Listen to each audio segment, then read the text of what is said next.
Welcome to the Built for Growth podcast. I'm your host, Miesha Tate, and today I am in the hot seat. I am on the Wild Chaos podcast, and it was a lot of fun. It was a long-form podcast, so you're going to get this delivered in two parts, but I love interviewing as much as I love being interviewed, and I have made a career out of being interviewed, so it is fun to play both parts. I open up about a few things of my story that you probably don't know, so you're welcome to join along the journey. Like it, share it, subscribe, do all the things that helps the algorithm. And I appreciate you. And as always, thanks for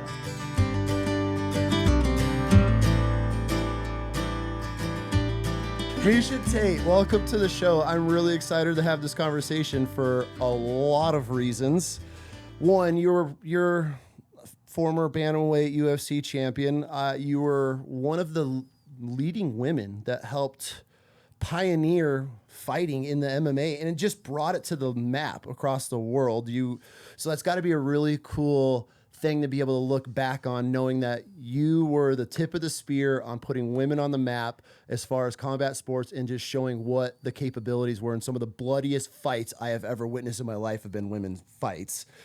During that time, you kind of got into a dark relationship that lasted years and led you down some really, really dark paths and got you to almost a rock bottom stage where you contemplated taking your life at one point.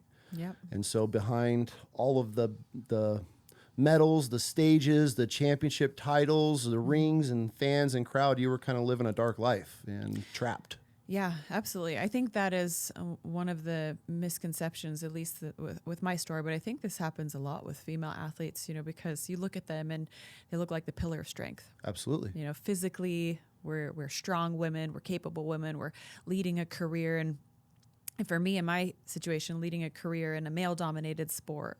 So a lot of women, and I think men, would be like, oh, she's so strong. But what I didn't have was the strength to walk away from something that was toxic for me. And so I was, I was basically so focused on my career, and I was more worried about hurting the person that I was with at the time than I was about hurting myself.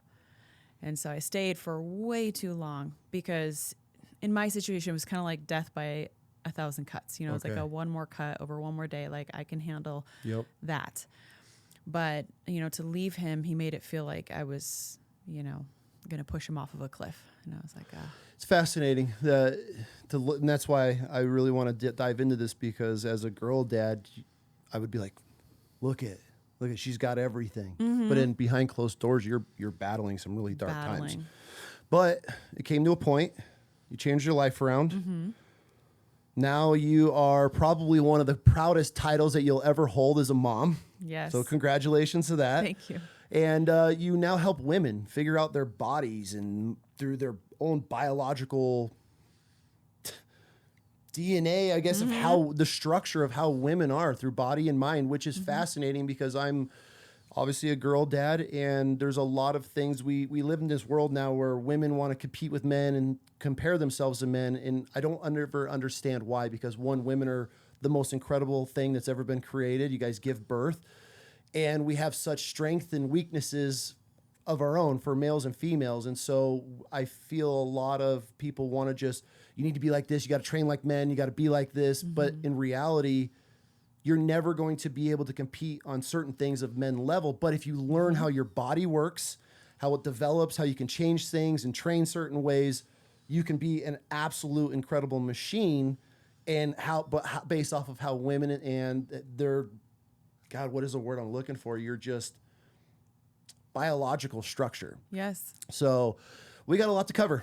Yeah, we do. Okay, so before we get started, we're going to send you home with a fresh loaf of sourdough. Because I know you're a sourdough girl. I'm going to come just for that. We got you. Every few weeks, we change out some pretty cool flavors. We're about to drop the, what do we call it? We do a honey, bourbon, peach. Oh, the Southern Belle. That's what we call it. So we do a roasted pecan. We make our own homemade roasted pecans. And then we get the local peaches from the Gem Orchard. And we do a whiskey bourbon one, so that one's going to be dropping soon. But it was one of last year's favorite seasonal loaves, so we're going to bring that one back. So we're going to make sure we send you home with a fresh loaf today. As true fashion, who are you? Where are you from? I am from Tacoma, Washington, and who am I is always such a loaded question. I Right. feel like that is something that's a work in progress. I'm a work in progress, Who to be isn't? honest. Yeah, I don't feel like I totally know, but the things that I do know, the things that are important to me, the roles that I play is I'm a God-fearing woman. Absolutely. So I have, I feel like what I have is a great relationship with God I and love that. spirituality, and I'm a mother and a wife, and I think I am a strong person. Strength is something that I value, but not this kind of stubborn strength that I used to have. Now I have a flexible strength. Sometimes strength is not about bullying your way through something or forcing something or man. overriding something. Sometimes strength is about being, fragile in a moment, or really realizing it's okay to be vulnerable. Like, vulnerability is strength. When you can get comfortable being vulnerable and you realize, like, I'm in a vulnerable place, but I can find myself here. It's like such a beautiful place to navigate, right? The rest of your life. I feel like my wife and kids probably set up this conversation because that's something as a man that we're never taught. Right. That it's the complete opposite. And this has been my chapter of this life, is unraveling my vulnerability. Yeah. Being able to be flexible with, being able to be this protector, but it doesn't need to be this warrior with a shield up and a sword, At all wielding a times. sword at all times. There has to be the times where you can sit and listen, sit and cry with your children or your wife or spouse and all. So yeah, I'm right 100% with you, and it changes everything, how you react, how you process, how you think of any situation, changes it all. Yeah. I think being able to navigate vulnerability and find yourself through it is, it's a pillar of strength. Absolutely. Yeah. And once you get that, start to dial it, you just watch everything start to fall in line. Yeah. So I think that for me, growing up as a kid, my mom always liked to have good conversations with me, which I appreciate. When we would have arguments, I didn't realize it at the time, but we were engaging in Socratic debates and discussions. And I loved that because it was never a one-way street with my mom. It was never do as I say, sit down, be quiet, behave a certain way. And she used to get a lot of flack from people like, you let her talk back to you. And she's like, no, that's not talking back. That is, I'm giving her space to tell me how she feels about something. And I love that because my mom didn't know it, but she was cycle breaking back in the day because that's not how she was raised. My grandma was rest in peace, Grammy, I love you, but she was a hard woman and she wasn't the most tentative or emotionally available mother. So I think for my mom to be able to do that, my grandma was, she was a hard woman. She was angry at men and she was just a hard woman. She came over from Switzerland when she was 3 years old on a boat. And she didn't speak English, and she went to Catholic school where the nuns would, crack with a finger, crack and just, basically beat the kids. She didn't speak English, so she got punished a lot for not being able to follow along with the coursework and those things. So she was a bit of a hardened woman. Yeah, calloused for sure. Calloused, yeah, and not very available, I think, in the ways that I believe that children need that parental attachment. So for my mom to come out as level-headed as she did, with all her imperfections, but to give me the right and the space to communicate my feelings in hard situations was one of the most valuable tools I think that my mom ever allowed for me. And she never let the rest of the world tell her that was wrong. And I think she enabled me to have the kind of critical thinking mind that I have, to be able to think for myself and say, well, I don't have to just shut up and listen to what the world is telling me that I need to do and conform to. And I think that was the precursor for how I got into wrestling. I was one of two girls. It was my best friend and I that joined the male wrestling team. Okay. And I remember going home and asking my mom, and she was like, well, I honestly am not sure that you're going to like this, but I'm not going to tell you that you can't do it. And I said, okay, great. And she's like, "Was this high school wrestling?" This is high school. Okay. Yeah. What So late grade? in the game. I was a freshman. Oh, okay. Yeah. So freshman never year, you wrestled just a day in my decide, life. what made you want to just start wrestling? Well, I just wanted to play a sport. Okay. I loved sports. I think for me, that was where I got my was where I was find myself, where you would learn to dig deep and you would have to overcome and you would get these victories internally. And there was something about that just drove me. I loved it, whether it was track or cross country or volleyball or soccer. There's always those moments inside sport that are hard to recreate anywhere else. Anywhere else. You're not going to get it in video games. Now, nature is going to teach you a whole different Sure. set of life skills, being in the mountains and all that stuff. But Absolutely. as far as children, I grew up team sports, hardcore, should have gone the whole college route and all that. But if team sports now, I look at them completely different just by how these year-round travel balls have kind of ruined everything. So combat sports for me is what I am a huge advocate of. And it doesn't need to be this crazy Muay Thai, kickboxing, knocking the shit out of each other, but wrestling, even jiu-jitsu, just to get these kids to learn how to move their bodies, use their strength. I mean, you watch a new kid It's a life skill. learn how to grab somebody, and you watch and then you realize my kid doesn't even know how to use their own strength. But that comes from those types of sports and everything that you learn Yes. inside of that atmosphere is so important for children. Right. And so I really loved sports. I really started to fall in love with sports in middle school. Okay. And then I went to high school and I did cross country in the fall season. And then winter came around and the only women's sport offered was basketball. And I think another important skill set is to just know what you are not good at or what you don't care to be good at. Like in all fairness, there are things I'm not good at that I care to be good at. Okay. Like wrestling. Okay. I was not good at wrestling. It was horrible. But basketball, I had no interest. It didn't do anything for me. I don't jump high. I don't have great eye-hand coordination. I don't shoot the ball well. I was like, this is not the sport for me. Yep. I don't want to be good at this. Yep. Which is perfectly fine. Which is perfectly fine, But right? we're gonna find this one. is why I don't agree with everyone gets a trophy. 100%. I don't agree with that because we rob children of the opportunity to realize what they're not good at. And that's important to know. False hope. False hope. In this, Yeah. in this image that everybody wins. If you tell a child that they are equally as skilled as every single other child in the room, that is a disservice. Because each child and each person has something that they are the 1% at, that they are great at. And they should know that. They should be able to distinguish that so that they can continue their life forward in the areas that they are passionate about and that they are excellent at. Absolutely. Some of the greatest lessons that my kids learned in the fighting world were tournaments that we came home completely empty-handed and had a 10-hour drive to sit and contemplate what went wrong over that tournament. And those were the lessons. Those were the ones that stuck. It's great to sit there on the podium and you got number 1, 2, or 3, whatever it may be.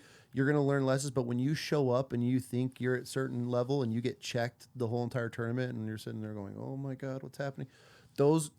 That's when the learning occurs. Not from everybody gets a medal and you have this little false hope and cool, little Timmy gets to look cool in pictures. I did just as good as everybody else. Like, no. But when you're driving out when you're staring out the window for 10 hours, all the way home from Vegas or wherever we drove to, empty-handed, and you're just going through and replaying where you should have, moves and tactics and whatever happened.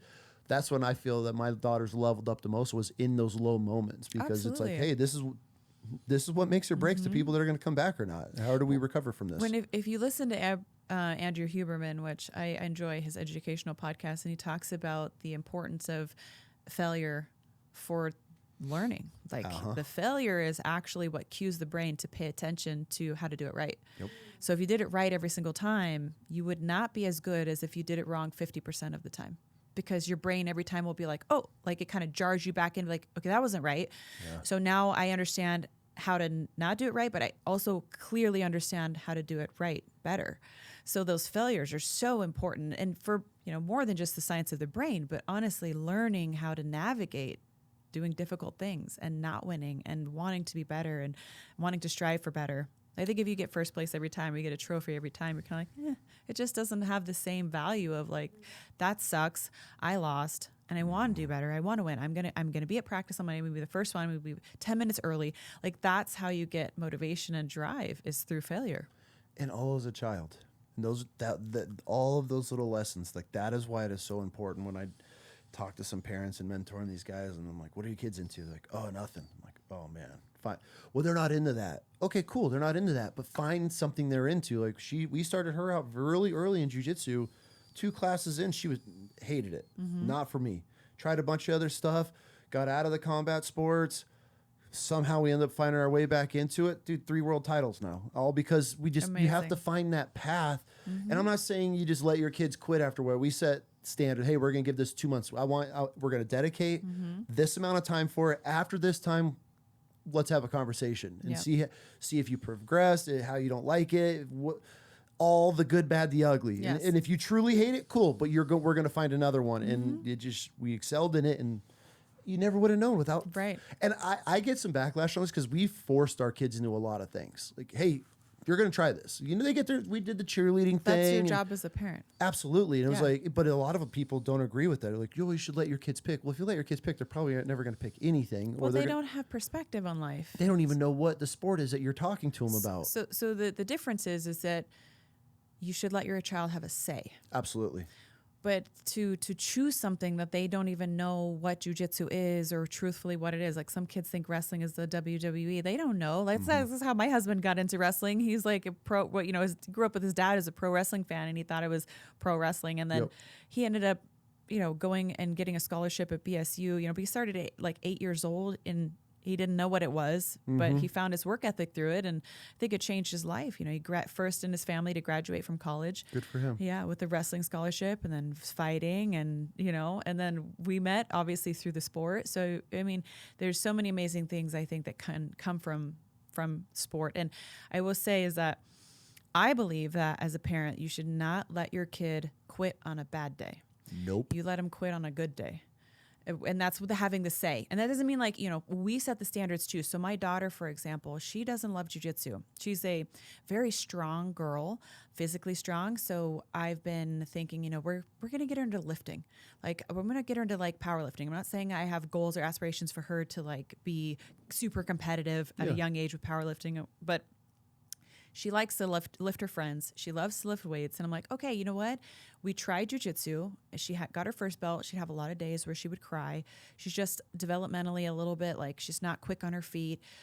She's likely to kind of like roll over her fingers and like do little things, just get hurt. And she's not mean. She's like the sweetest child. So she is a lover.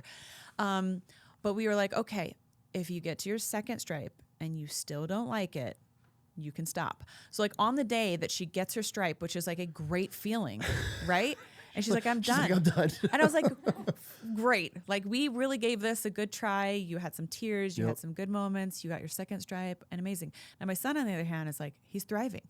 He loves it. And he's just developing so quickly. And I'm like, okay, well then, some days are hard, of course, but we just keep showing up. And he didn't like it at first either. Neither one of them really liked it at first. But most people don't. Everyone has a first day. For sure. I had a first day. For sure. I got my ass kicked. And that's what a first day usually consists of. So everybody has to start with, being the bottom, being the nail, so to speak. What's interesting about you having your kids quit on a good day is I saw this stat a while back, and it was like 60 to 70% of kids quit on the way home from a bad practice. Yeah. And their in the car. That's where most kids quit. In the car, Yeah, back don't let seat, your kids do that. on the way home from a shitty practice or a match. And that's when kids break. It's at their lowest. I'm over it. The parents, I feel, are so invested nowadays in these team sports because the cost of everything. So that adds this whole other pressure. Then they see their kids struggling, and then it all comes like a head. And there's once that kid throws the flag in, the parents are just so easy because they're frustrated too. Instead of, no, hey, this is what it feels like to lose. This is what it feels like to be last. And it's okay to be upset. And it's 100% Please okay. don't tell your kids this. Like, don't be upset. It's okay you lost. Like, no, it's okay. It's okay that they're upset. It mattered to them. It means good. something. That's good. Like I wouldn't want my Validate kid to them. lose a match and just walk off and be like, meh, because then it means there's no passion behind it. But if your kid is at that point where they hate it, I don't want to do this, they care, right? At least that's how I look at it. They truly care, but it's just that emotions at the time. They're children. They don't know how to rate. Crying out loud, I'm a grown-ass man and I can't even regulate my emotions half the time. So like, let's call a spade a spade. The struggle is real. And we need some 10-year-old kid in the back that just lost. Like they know. So that's where I feel so bad for a lot of these people because they just give in at that quick knee-jerk reaction. Like, we'll find something else. See their kids suffering and struggling, and it's a lot of times it's as a parent's reaction is like, oh, my job is to protect my child, and we've gotten in this mindset that avoidance works. Like we can avoid hard things and therefore they don't have to struggle. And like, why would we want our kids to struggle? But we need them to struggle. I don't know if you've ever read the book, The Comfort Crisis by Michael Easter. I recommend it. It's really good. I did a podcast with him and he's just a really brilliant man. But he wrote basically the comfort crisis is, modern day world. Like, we are so comfortable in everything that we do. We rarely push ourselves outside or our children outside of the comfort zone. But in not doing that, we just do such a disservice, and depression, suicide, all these things. I think because sometimes these kids and young adults and even grown adults don't know that they can get through a hard time because they haven't practiced it enough. So when you hit a really low point, it's okay to be upset and sad. That is okay for your child to be bummed out and frustrated. What's not okay in that moment is to give up on yourself. Facts. Right. So what's crazy, you saying that we put a lot of pressure on our girls in the early, when we discovered medals to the sport, all of us at the simultaneous, 4 of us in this family all saw the first medal, and we were just like, this is real. It was this giant 3-pound, some of those medals are bad. And so it was like bedazzled. I think it was a Vegas one, and we were hooked. But all traveling, competing, doing all of that stuff, that was like when we put the pressure on, because we'd always give our kids the goals. Hey, what are our goals this year? We want to do this. If you tell me we're going to do this, we're committed, right? You want to chase national title championship? We're going after it. But the pressure that we would put on our kids by, hey, this is the ring, you're going to level up. Hey, you're a brown belt, but you're going to fight black belts because no other color belts showed up. All this pressure and pressure and pressure. And there was times where she'd crack, we'd build them back up. But then she's out with her friends and they're having full meltdowns over some homework or boy drama or high school drama. And she's coming home like, man, my friends are crying in the shower over this. She's like, I don't know how to relate to it. I don't understand. Because her pressure from just her perspective of what hard really is was leveled up. And her ability to get through it. Pushing. And working for me, the pressure of coming on as a 16-year-old at the time. She's never even watched a podcast. Get online, figure this out, get on YouTube. You need to figure out how to edit. I can't sit here and be like, hey, kid, this is how we do. I don't even know. So I put that pressure, figure it out. We need to get this up and running. Like, we're bringing this in-house. So to put that pressure on your children is such an incredible thing, because you're teaching the world, once they leave your home, the world doesn't give a shit how prepared your child is or not.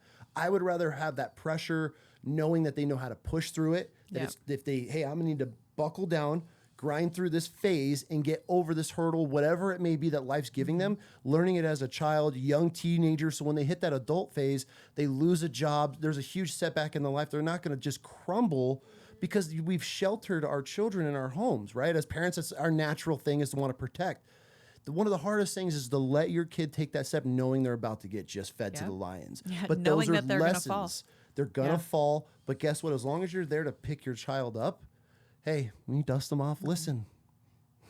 I truly believe that the job of a parent is to teach your child to do dangerous things safely. 100%. And learn that they can do hard things. That is a phrase that I use constantly. 100%. My kids who are 6 and 8, they just turned 6 and 8. And so it's constantly like, why do you pick challenging things, or why do you do these things? And I'm like, I ask my kids that. For example, my daughter and her friend on the 4th of July, they wanted to do a concert in front of all, there's like 40 people there, but they were nervous about it. And especially my daughter's friend, a little bit, a different parent, great parents, but just a different parenting style. And she was so nervous about it. Like, even just me watching it, I'm like, that's okay. Like, that is okay to be nervous. I was like, do you know what nerves are? I was like, that is your body telling you that this is important to you and that you're ready for it, that you can do it, because you can do hard things. Look at the confidence. And they did. And it was amazing. And it was so neat to see them work through, that anxiety. I mean, they're 8 years old, but they naturally wanted to do something challenging. I was like, did you know that one of the biggest fears of any person is like public speaking, like getting on a stage and performing? It's like number one fear. I was like, so for you to be nervous about that is normal. And to be able to overcome this at 8 years old or whatever. And you can still do it. Because it's hard, and you chose to do something hard, and it's going to be hard, and that's okay. And you can still do it. Even if you mess up. That's why it's so important to push your kids. Push them. Our little one, I've talked about it. She wanted. Then they start pushing themselves, and it's so cool. And then you start watching them doing it, or just now instead of coming to you, they automatically are doing it, or they want to practice, or they want to show you more because you gave them that little bit of confidence. And that, when I say safe space, hey, you know what? Yeah, absolutely. This is going to sound like shit. It might taste like shit. It's going to look, whatever it may be. We're going to figure it out. This is our base. Let's just start building from here. And then once your kids do, you're like, oh, that was incredible. Yeah. Let's try this. You know, our little one does rakes every year, and her first year rakes leaves. She wanted her little side hustle business. And so, but door-to-door sales, almost just about. That's a skill. And she was so nervous. She's terrified. Dad, can you come with me? I'm like, I'll go with you the first couple doors. And I'd not, and I'd stand behind her, and she'd mumble her way through. And we had some doors, and no, not interested. And she'd start to get a little discouraged. And was it fifth, sixth, seventh door, whatever it was. I'm like, hey, we're going to go till we get one. Then she gets her first yes. Guy pays her $20 for this little kid. I mean, it was like Christmas for her. Then that was all it took, was not letting her quit. Right. Now she has all her little friends. They're all her little workers. She's got flyers she's printing out. She's 12. This is amazing. And now she's got reoccurring customers in the neighborhood that are calling her, hey, is your dog That's still? education. And so, but just to get over that fact of fear. Now, I mean, we just had a farmer's market that got canceled due to weather. So we're sitting on 100 loaves of bread. She goes and grabs her little homeschool friends. They grab a cart, and they slung bread through all the neighborhoods just trying to make a profit. They're like, well, it's fresh. So they went door to door. They were just selling those for like whatever people had. I would have bought one. Yeah, 100%, right? So people made out. I mean, they're selling it for $5. They were just trying to make anything off of it. But the fact that the confidence of what she used was terrified to go knock on a door. Now I'm like, where are the kids? Oh, they're going door to door pushing bread. And it's just one of those confident things that when she steps into this young woman role, she's not going to have a problem going to somebody like, hey, do you mind if I have this? Or ask a question or take charge in something because of what they were able to do, the pressure they're able to feel as a kid, failing, overcoming, accomplishing. I mean, you're just setting your kid up for such an incredible life in the real world when they leave by putting all of that on them as children in the right amounts and things. We might have gone a little too hard in certain areas, but... Well, we never get it perfect, right? I mean, perfection's the goal, but it's never what you obtain. It's just that journey on the way. And that's honestly why I'm launching Apogee Boise here, because of that. Like what you're talking about, young leaders. I want to create an environment and facilitate an environment for children to learn that what you are already doing here with your kids, you have it figured out. I mean, I love hearing those things, but children are leaders. Absolutely. And they just need a little guidance sometimes from adults. But otherwise, like, they are incredible little humans that are capable of so much more than I think we realize. And putting them in a box of standardized education is such a disservice to what they're truly capable of. I mean, your daughter's 12 years old and she's already running multiple businesses. That's like incredible. And the questions that they pick up on and the customers. Okay, so if we add this ingredient, then that lowers our profit. And this is a conversation I'm having with a soon-to-be 12-year-old. But if we charge more, then we make more. We're like, okay, yes, but you just can't. But explaining, okay, you can't just raise the price on everything, and business. But the fact that my mind wasn't. I'm not talking to my parents at 11 years old about profits and losses, and if we do this, we got to pay them taxes on this, and that's living. That's the real world. And I mean, I'm not turning our children into these employees out the gate, but they're learning those types of skills. Meanwhile, you got Timmy sitting in a classroom that has to raise his hand to go use the restroom, and you fed him sugar all morning, and he's cracked out. Now the teachers think he's got ADHD and all the other problems because his little boy can't express himself because he's developing, sitting in a chair all day, built around almost identical to our prison systems. You're going to tell me, and I'm not throwing shade on this public school system, because I know a lot of people, that's a huge escape for children to be able to get away from their homes and everything else happening. But if you have the ability to be able to pull your kids out and sculpt them, preserve them in their innocence, this is where these types of programs, it is the most valuable thing that we are blessed to be able to do. Yeah. It's incredible. I'm so excited for it too, because I come from the parent first perspective. My kids went to Apogee Henderson. Got it. So I have 2 years of experience of like what it's like to be on the parent side, and then, moving here. Crucial. Yeah. Moving here to Boise. I think so. It helps with the perspective. Absolutely. Then moving here to Boise, I was like, I want that. I want that for my kids. And I not only want it in a, I want to change the atmosphere. I want to add to the atmosphere. I want to make it more of what I would personalize, what I would like for not just my kids, but honestly, since becoming a parent, the degrees of separation between my children and other children is very small. I just love kids. Kids are so cool. And They're fascinating. they're fascinating and they're so inspiring. I'm so inspired by them. I hang out with them for a day and I'm like, I am just blown away and I'm inspired. I have to have you meet this kid. He's a homeschooler in this neighborhood, and you won't even know. I want him on. How old is this? How old is Keki's friend? I want to say his name. 13? Maybe 13. Maybe. I want him on the podcast. This kid's that fascinating. He just, the confidence. He'll look you dead. He'll walk through the front door. You're across the whole room. He looks at you the whole way with his hand out, like dead in your eyes. Hi, I'm so and so. I love it. And the whole family will be sitting on the couch, and he's just sitting on a stool. Let me give you my pitch on homeschool, and he just goes on this whole rant. And we're all sitting, and he leaves. We're like, who the hell is this kid? But within a day of my daughter meeting him and their little circle of these homeschool kids that roll in, they have a business plan already planned out. They have so all these beautiful. little ideas and ways they're going to hustle over the summer. And it's so just, good. it's a mindset with these kids. Yeah, though, like but why it's- can't we want that for our But it kids? is You know? Why fascinating. not? You meet these children, and you're like, man, like, Yeah.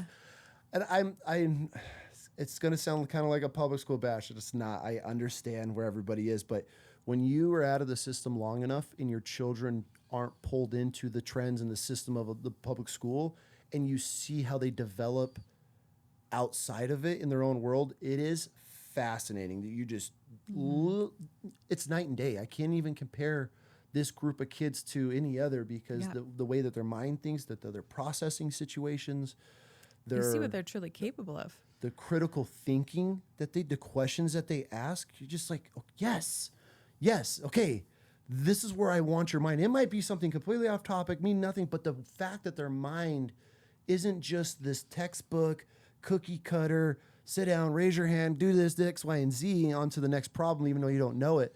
The way that their minds develop outside of the system, you're just like, oh, okay, This is why. this is why. When Yeah. it starts connecting like that, it's the most incredible thing to watch. It is. It truly is. And I cannot wait to see more kids doing that. Because I've seen my kids, like I said, from the parent first perspective, but now launching my own campus. And it's going to be the homesteading, which I've kind of told you about or whatever. But we're on 3 acres.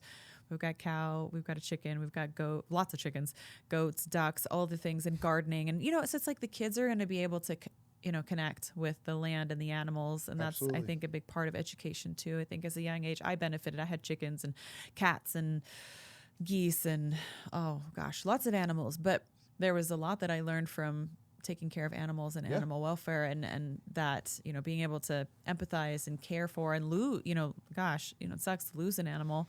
But Oh, that for is sure. a big lesson to learn young too. For So- sure. That's why I love 4-H in certain schools. I wish every school did it, where you can, show sheep and cows and pigs and things like that, and rabbits, because I think early on when our youngest was a little, she had a friend that was in 4-H, and she started talking about like the birds and the bees, but she was able to explain it through rabbits, and then our kids know it through hunting and the rut and everything that goes into it, so that you're able to teach your kids certain life lessons through these animals without it being so taboo of just, okay, Right. we're gonna have a sex talk. When you have your sex talk with a kid that knows about breeding, I mean, my kids were breeding bearded dragons in this room at one point in our life, and actually where they had all these babies and shit. So they know mating, they know the season, they know Yeah. death, they know all kind. Yeah, and so like then we couldn't get rid of these fucking things. Nobody wanted them. And I was stuck with all these. The bearded dragon. Yeah. So, but it's one of those things that like it's not this awkward conversation Yeah. because it's just life. Your Yep. kids know about mating seasons and breeding and habitat, and so it's another one of those skills that they just develop with, and you're like, okay, cool, yeah. Now we can Yeah. have this talk, a mature talk. Yes. And you already know the basics, but now we're gonna have the human version talk. So. It's one Yeah. of those things that helps out in the long run of just teaching you death, life, All of it. struggles, feeding, the shitting, Yes. changing cages, and it's just so much of responsibility. And one more thing is like we would talk about like doing the hard things, because in our program we're going to have wrestling, jujitsu, and our gymnastics Awesome. built into the curriculum. So that is physical education, learning to move your body, learning a skill set, Yep. not just working out, but actually learning that skill set. That's a lifelong skill set. So for me, I know that when I started wrestling, I was 15 years old. I was behind the curve. Boys have gone through puberty. There's big physical differences, and it was the hardest thing I have ever done in my life, and I loved loved it. I loved showing up for that every single day. I loved working towards, becoming better, even though I was so far from even being good. Yeah. But just showing up every day and thinking, honestly, almost every day of wrestling practice, I questioned whether I was going to make it to the end of practice because it was so hard, like so physically intense. And not only physically intense in like running sprints and, cardio and anaerobic threshold and all that stuff, but I mean, the physical hand-to-hand combat with young males was, talk about a mental, I was never the strongest person in the room. Yep. I never was. It was never even about winning for me, to be honest. I joined wrestling and there were very few days on the mat that I ever was even, what would by standard criteria would be considered successful. That's fascinating. So and you just grinded through. Just grinded through. I just wanted to be better. I wanted to learn the sport, and I wanted to prove to myself and maybe to maybe to some of the guys. I think that you would get the idea that they didn't think that girls could do that. They just thought we missed the memo. Like, girls don't do this. Like, let's just show them how hard it is, and like we'll get rid of them. And I was like, no, I'm committed. Did your friend make it through with you all the way? She did 3 of the 4 years. Okay. And I did 4, and it worked out really well for me because my junior year was the year that I was the only female on the wrestling team. Okay. And I think that was the year that I got the best because I was forced to wrestle with the guys exclusively. For sure. When they would kind of like partner us together, but she was smaller than I was. And so it didn't really help me as much as it did, by honestly getting beat down by the guys was more helpful. Her training partner when she was on her journey for Worlds was a boy her age, and he was fast, like a mongoose. And they just beat the shit. They'd spend hours up here wailing on each other. So then when she would step into the ring, these girls are practicing against other girls, and now she doesn't know any. She's not on a woman's speed, these young girls' speed. So she's stepping in the ring and hitting these girls with power and speed, and they were like, what is this? But it's for her, that's her level because being natural, training with people that are better than you, that's the only way to level up. And when she had these kids that are just wailing on her, I'm like, well, okay, it's the only way you're going to learn. Like, good luck. And just throw them in lines. But then when she would step out and go into her ring, you could just hear a difference in strikes and weapons hitting and all that. It was just night and day. So it's a massive level up if you're, It is. For a young girl to just train with pure boys and they could take you in like that. Oh, there's nothing better than. Agreed. Because when you're getting into the ring with these young girls and they grab you, you're like, oh, this is nothing compared to this kid that's literally trying to rip my head off for the last 3 months in practice. Yes, and in Washington State, my junior year was the first year that they implemented a sort of a women's state tournament. Oh, okay. And it wasn't truly state because obviously there were so many men and boys, so they have to go through regionals and districts, and they have to qualify for state. But for us girls, and especially me, because I was never like a super tiny girl, I remember still to this day my very first weigh-in as checking my weight as a wrestler. As a freshman, I was 130.6. So I was never tiny. Like the smaller boys, some of them have like the 103 pounders or 106 pounders. Like they haven't gone through puberty yet. So like if you can be a smaller girl, like then sometimes it's a little bit more fair. But like when you're getting to, 130 and up, or even 125, honestly, and up, most of the boys are mature at that point. Yeah. And also older, right? Because like if you're a 105 pounder, you're likely a freshman. There's not many seniors who are still 105 pounds because you're growing. And it's one of those things, especially in the competitive world where the weight is such a huge thing, you notice such a drastic difference in age groups. There's certain age groups where girls will spike, and go through these big growth spurts. And then there's like groups where an age difference in a year in the boys is just massive. I'm talking 20, 30 pounds and 8 inches. And these guys, you'll just start seeing those puberty spikes. So depending on where you fell into those phases, you could be going against some pretty significantly larger human beings. Yeah, for sure. We were size, we always weighed the same technically, but the body composition and the biology was completely different. So I remember I wrestled 130 my freshman year, 135 my sophomore year, 140 my junior year, and 145/152 my senior year. So, so I'll explain that in a second. But so I basically every year I would go up 5 pounds, and by my senior year I was 145. But we would weigh in, and there was only two 145ers on the team, and there was the team captain was the varsity 145er, and we had no 152 pounder. So him and I would both weigh in at 145, and then they would decide depending on the matchup, which I still think was, he was the only chance of like winning points. Okay. Okay. So I wasn't going to win points, especially on varsity. Come on. I've been wrestling for 4 years and I'm going against these, massive athletic young men. Yep. So I think they would pick the match that would be most likely for him to win and score points for the team because I was already a loss. So sometimes I would weigh in at 145 and bump up to 152 and be wrestling 152-pound varsity males. How did that go over? Well, I got used to getting my ass kicked a lot, but I was there to like not give up. So my goal wasn't winning or losing. It was to not give up 6 points for the team, only give up 5, to just basically not get pinned. That was my goal. So I got really good at not getting pinned. Okay. Very flexible shoulders, like that's potentially dangerous, like stop. So I get really good at that. And I try to give up only 5 points to the team instead of 6 by not getting pinned. No shit. That was my goal. That was a win for me. And so, okay, so you get into wrestling and start figuring it out. You just weren't going to quit at it.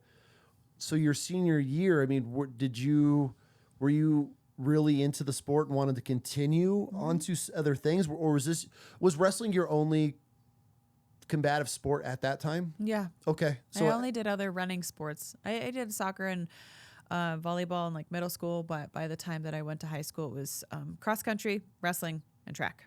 Okay. So I did a lot of running sports. So then where did everything shift for you? When did you want to start taking this to the next level?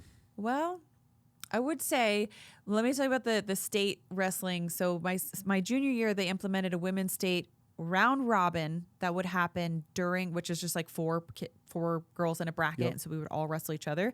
No eliminations or anything to like get to that point. But we got to experience being under the Tacoma Dome in the big lights where the guys were wrestling for their state championships. And that signified our state because there were very few women across the state that were sparsely also doing what I was doing. And so that was an opportunity for us to kind of connect under the big lights after being, mostly sacrificial, Yeah. Kind of lambs, I mean, just surviving. Yes, that's a great way to put it. And so my junior year, I broke my ankle 2 weeks before, and I was so bummed because that was the first year that they were doing it. So my senior year, I came back and I was just focused on, I was like, I want to be there under those lights and I want to win that tournament. And I did. No shit. So I wrestled all the girls and I ended up getting the gold medal, the first place. And that was amazing because after all the hard work and, defeats and never really being able to win against the guys that, to be able to wrestle the females and like, okay, like that was my moment. So that was your taste, huh? That was my moment. And then I love combat sports. Though. Yeah, I love combat sports, but I had no guidance as far as like how to pursue going to a college that was going to have women's wrestling. And so my parents did want me to go to college. I had a high school sweetheart at the time. I kind of didn't want to go too far away. I was, lack perspective again in life. Mm-hmm. And so I went to Central Washington University, which was just a couple hours away, so I could drive home on the weekends. And they had just cut their men's wrestling program, I think the year before I got there. Okay. So the wrestlers that didn't transfer out to other schools ended up making this club sport of mixed martial arts. So it was on like Tuesdays and Thursdays, 2 days a week. And my friend Rosalia, who's in my dorm, she was like a karate girl. And she was like, you got to come and check out this mixed martial arts club sport. And mind you, I didn't know what mixed martial arts was. And I think I vaguely knew of what the UFC was, just kind of like in passing, but I wasn't a fan. And she said, you've got to come and check it out. But she's like wearing this karate suit. And I was like, I was like, like, I know wrestling in a singlet's weird, but I'm very uncomfortable with what you're like, what you got going on over here. I've been indoctrinated into a whole different world. Yes. I'm not ready for this one. Yep. Yeah, and so sure. I was like, I don't, what, and I was like, I'm not trying to do that. And I'm just making fun. Obviously, I think all martial arts is great, but there are some that are more artsy and some that are more effective. For sure. Karate is great for, I think, teaching kids discipline, but it's not, I don't believe that it's an effective, true fighting style. Like if you're in a street fight, that's not useful. Have you seen those, there's videos, we die because they're Taekwondo videos, but it's a girl, like when someone tries to grab me in public and then she goes like into her form and starts doing this.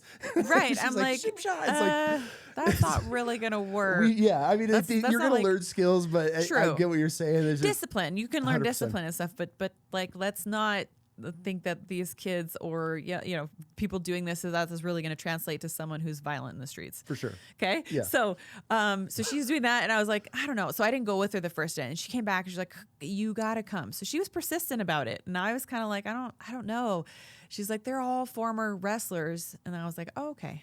Okay, I'm listening. All right. Yeah. Now you got my attention. Yep. So I went with her the next day. And on my very first day, I learned how to choke people. And I was hooked. Really? I was like, this is great. I was like, you mean that I can take the wrestling that I normally do, but I can like bend people's arms the wrong way. And like, I can add on to this. I was like, tell me more about jujitsu. I want to learn more than a rear naked choke, And no shit. So a random girl in a karate uniform that invited you to a mixed martial arts class at college is I'm what still started. in contact with her today, Rosalia. No shit. Yeah, like she was my dorm mate, so she was my neighbor in my dorm at college. And so she's the girl. It's like, I know her. I got her into this. Yes, from she the other recruited side. me. I would not be doing this if it wasn't for her. That's Absolutely. all it takes. Yeah. And then my friend Sharon too, the one in high school, it was her idea to go out for wrestling. It wasn't mine. So none of this was my idea. Which is hilarious because we look at you and what you've accomplished and who you stepping into the ring against Ronda Rousey and all these other rivals and badass women, and you would automatically think like, oh man, she was groomed into or raised or had a family or older brothers. None of that. None. That is fascinating. I had very little family support. My dad hated the fact that I wrestled. I don't think he really ever went to maybe he went to one match or whatnot. Like it was not something he supported. And my mom would try to go, but she worked a lot. But both my parents worked a lot. So I was used to not really having their presence, at least. My mom was always supportive, but she was maxed. We grew up definitely not well off. Like we struggled. For sure. So the first part of my life, so my dad, who I'm talking about, I met him when I was 3. Okay. So the first few years of my life, it was just my mom and I, and we were in a house that my parents actually still live in now, which is pretty cool to never have moved in my life. It's a beautiful property. It's on 5 acres, but the house at that time was very dilapidated. Okay. Probably would have been condemnable. And my mom was a single mom, broke, and my dad was a Green Beret. So pretty cool, but he was in the military, and at that time, the military just didn't pay nothing. He was enlisted. So, I mean, it was I don't know. It was nothing. They provided the barracks and food, and they paid them nothing. Yep. So that's why after he got out of the military afterwards because of us, and he wanted to get a job. And your hair. Thank you. Gotcha. Is it crazy? Girl dad. I appreciate you. Good job. You've trained him well. 100% that one. She's like, you did me dirty, Dad. You let my hair. I'm like, I'm sorry. So, I got trauma. That's a trauma response. Trauma response. When I see women with their hair, there are good trauma responses, and that was a good one. I didn't mean to interrupt, but No, you're good. So he got out of the military to start taking care of us, find a good paying job. But okay, so at the time when I was really little, I remember my mom and I being back in one room. So the power was shut off to the entire house, and the upstairs, the roof was leaking. So when it would rain, the water would come in upstairs. So that's why we were in the downstairs room, which is now our study. But we had a bed back there at the time. I don't remember if it was an air mattress. It was a bed. I ate Lucky Charms every morning for cereal. That's what I had. We lived off of cereal and Top Ramen for, quite some time. And I remember she had a friend of hers. His name was Virgil. And he worked for the power company. And he took pity on her one winter when it was cold. It was really cold. And so he came and flipped the power switch on and was like, you have to keep it under a certain meter. It's got to stay real low. and the power company won't notice that it's on. It's like, don't be turning lights on in the house, nothing. Like, so we had one electric heater in that room just to keep that room warm enough. And there was snow outside. And I remember leaving that room at one point and going to the toilet and the water being frozen over. And I still remember that very distinctly as a young girl. And is your dad living with you guys? Not yet. Is this your biological? No, my biological father was not in the picture at the time. Okay. I didn't know about him until I was 5. So this was prior to him. Okay. So we have a relationship now too. Your biological? My biological father. He's not the Green Beret. Correct. Okay. Yep. He was a musician actually. Really? Yeah. He who did he open for? He would die if I probably didn't remember. But like he was a rock guy. So incredible. Can just rip on an electric guitar, and he's just so musically inclined, really, really talented. When did you guys connect? I think I was 10 or 11, maybe, when we met the first time. Okay. Yeah. And then from that point, was he in your life or was he in and out? How did that go? It wasn't like we saw each other very often, but he always would like send a gift, and maybe like, I think again, I went over to his house when I was like 15. I think so, maybe like right around the time I had started wrestling, and then we started developing a little bit more of a relationship, and now we have a good relationship. Awesome. So what about your stepdad? I mean, I don't know if he raised you or not. I hate using the step terms. I know. Yeah, when people raise you, it's a term for people to understand, but I call him my dad. Yeah. 100%. He's my dad. He 100%. Provided for me. He raised me. So when I say dad, I'll be referring to him. Okay. And so I was about 3. He got out of the military. He got a job. Then things started to get better because we were able to like fix up the house. But hardworking, blue collar mom and dad who didn't have money for my wrestling shoes. It was, my mom would go without new shoes, like literally wholesale shoes. I remember she would get her shoes at Payless. She would get those cute flat like cotton, like really inexpensive shoes. They're probably like $3 at the time. And she would just wear those things until the wheels fell off. But we would always have like new shoes to go to school in. Like she did, like she sacrificed. And so did my dad, but in different ways, different ways. And so when I went out for wrestling, I remember like the first half of I don't know. It wasn't probably until like the first tournament, or the first match, I finally got wrestling shoes. So I didn't have wrestling shoes for a while because it was an expense, Absolutely. And yeah, so that was a little bit of my childhood, was my parents just working so hard. And I think my dad and I started to butt heads as I became more like a teenager. Now, my dad was raised from a very strict household. I would say an emotionally disconnected mother, an overbearing father. He was the only boy, so we had 2 girls, and he was the middle kid.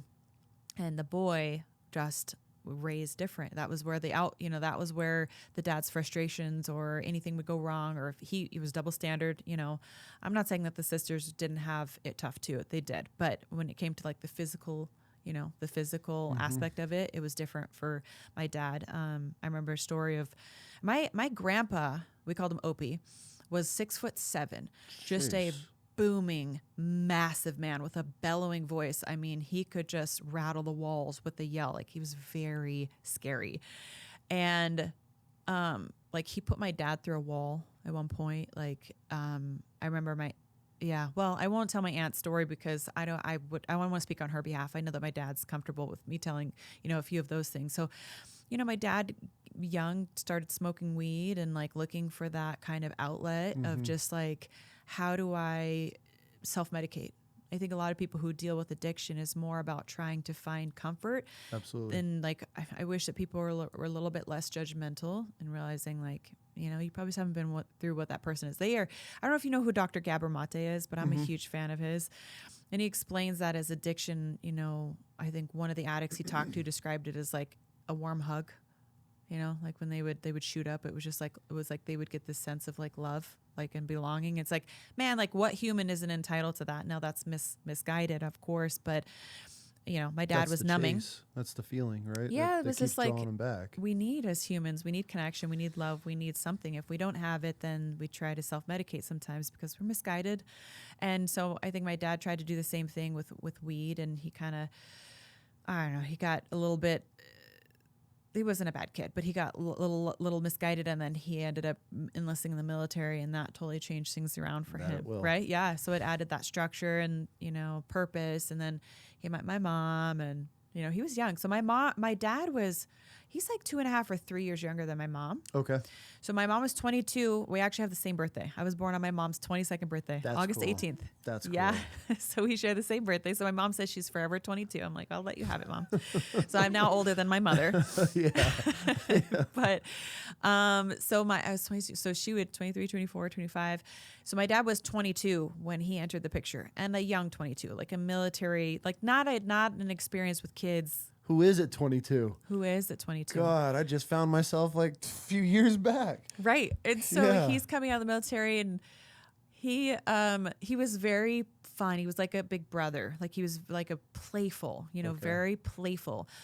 But when it came to like discipline and stuff like that, extremely like scary. Like he was the yelling, he never touched me because he knew, but he did.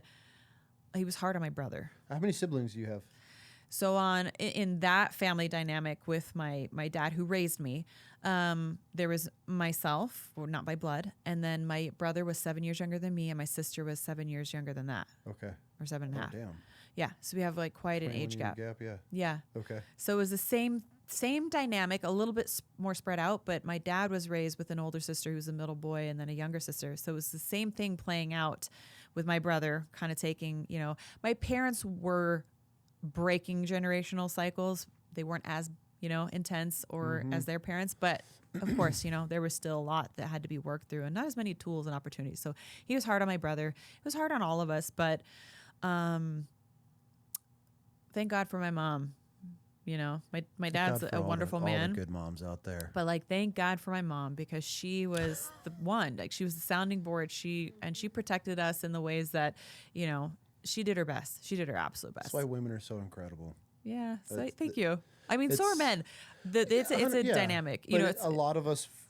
I'm speaking for a military guy, law enforcement guys. And I've had men on where we talk about we're raised in these worlds of just violence and death and adapt and overcome, and it's just peak, and then we get thrown in these worlds of families at young ages where you become fathers, and it's so hard for a lot of us to be able to process just all become of that. emotionally available all of a sudden. I think, and that's why I give so much credit to wives, because mine is just like, fucking no, we're done with this. Like, they're not Marines. We're breaking these chains. Like, we're not going to pass this generational shit on. And if it wasn't for the good ones to be able to breed that into us, like, we would just be our dads. And then nothing changes. And then our kids are talking about us how I talk about ours. Yeah. So that's why I give some. That's why I don't need to get into it with this whole like boss babe feminist bullshit. It's like it just kills women. It's such an incredible, the most fascinating, incredible creature to ever walk this planet is a woman, and it's like, why do you guys? It kills me when I see the agenda that goes against our kids and these young women. It's like, man, and granted, I'm old school, to be able to watch what my wife has done and how she raises our daughters in this old, school feel. Like, why would you not want that? Why have the anger and the hate and everything's negative? And it's just misguided. It's trauma that's misguided, and I'm sure it has like good intentions, because, and I can not exactly relate to the boss babe culture, but I can relate to the feeling and pressure that I needed to become what I didn't have. And I think that's where these women are coming from, is like that they don't have strong male figures in their life.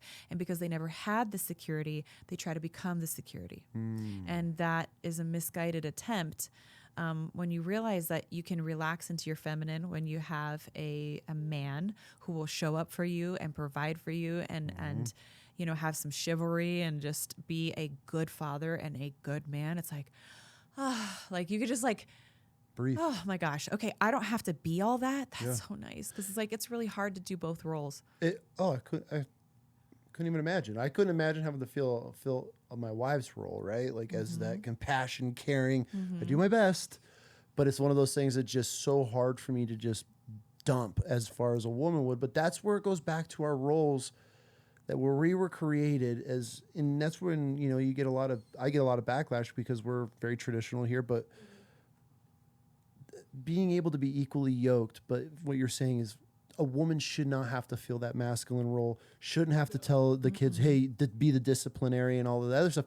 That's where it comes into the man and the feeding off of each other. And this is why when you start dividing the families and these women have to step into these roles and their husbands aren't, it's not natural. And they're angry about it. They're very angry, and the animosity starts to build, and this resentment over years of you having to discipline your kids as the wife, you having to go out and chase things or have the initiative or ambition to go and pursue things, while you have this man at home that's not taking any initiative or drive or not being a disciplinary or not home because he's this. There's a lot of fathers that are not in the home. That's why it's so important to have a joint family where you have each other's roles and have each other's back in in these certain situations, and to not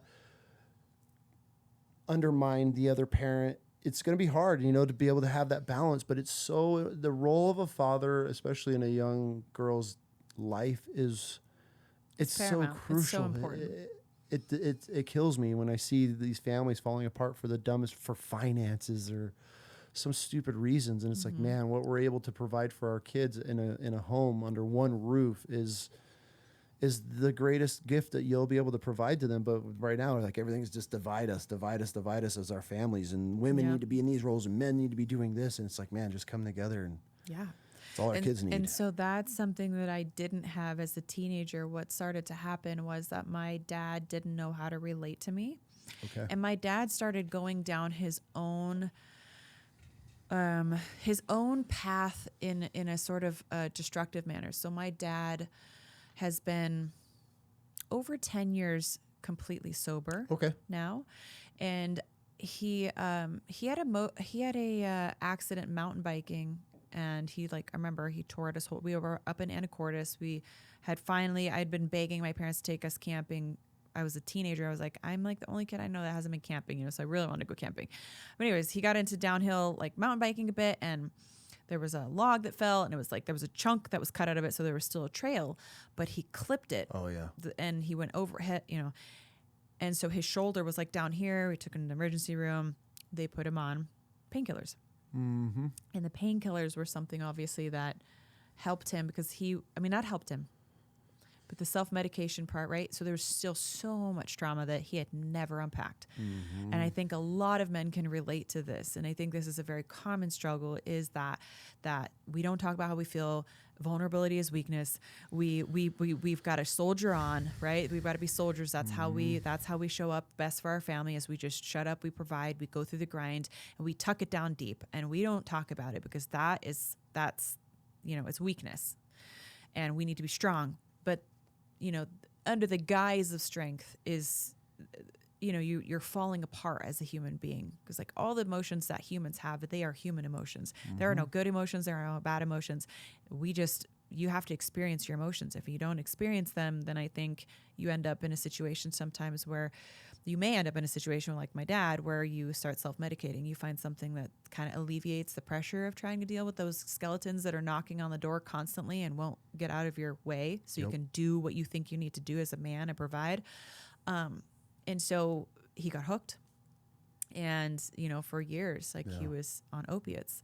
And so he kind of became a shell of himself. He would come home, he'd watch TV, wouldn't really have conversations. He was there, but not there, only providing. And God, how sad when you really break it down. That was his life. That's a lot of men's life right now. Yeah, absolutely. And, when he was present, a lot of times it was only shaking him out of that, and it was anger. Yeah. He was mad, he was frustrated. There were things that he wasn't dealing with, and so it would come out on the family and, my mom, and it would come out on my mom, it would come out on us. So, that's really what I remember of my dad was at that time there was a long time, probably every bit of a year, where I don't think that we really spoke to each other. Really? A year? Maybe living more. under the same roof? Living under the same roof. Maybe I more. go a day. Her and I don't get in an argument. I go a day and stuff. I know. But he was he was numb and he was broken, and there was so much sad. that he hadn't worked through from his own trauma that how could he be there for me when he didn't know how to be there for himself? 100%. He hadn't figured it out. So I don't have any blame. I just know he was very broken at that time, and that was a real low point for him. And I think he just didn't know how to show up for himself. He didn't know how to get himself out of the hole You know, some of it had been dug for him and some of it he dug himself, probably unknowing. But he didn't know how to show up. So, you know, he was just an angry, scary, unrelatable person to me. Did that affect you at all? Did you ever find yourself, now that you've been able to reflect as an adult, did you ever chase that attention or anything anywhere else? Oh, yeah. Okay. Absolutely. I had major daddy issues.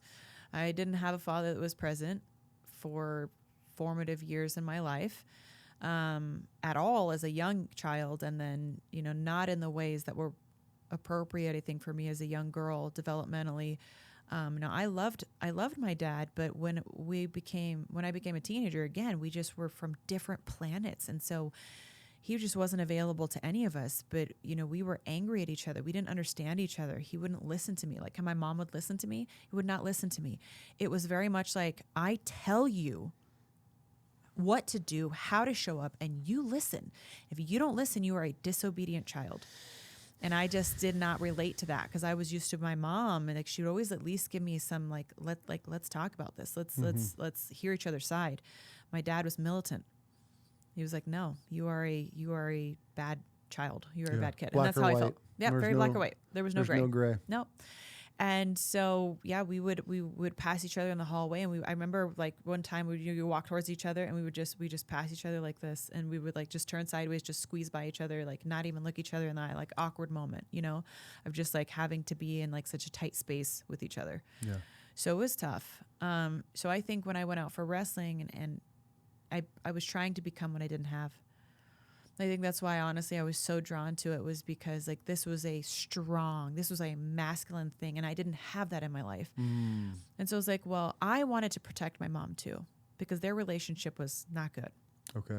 Was he abusive then in the earlier ages? Verbally. Okay. Yeah. He never touched, you know, my mom or myself, but punch holes in the walls. Oh yeah. Rip a door off a frame. Oh yeah. Scary. Oh yeah. Where you might as well have like, I mean, it was so scary that it was almost the same as feeling like you were getting it, because you didn't know if you were, although it never happened, but like, you know, it was so scary, you know, thrash my room, you know, like if I did something, you know, and I was a good kid. Like I didn't like, especially as like through high school and stuff, you know, I played sports. I worked. You never like backlashed or, you know, rebelled and...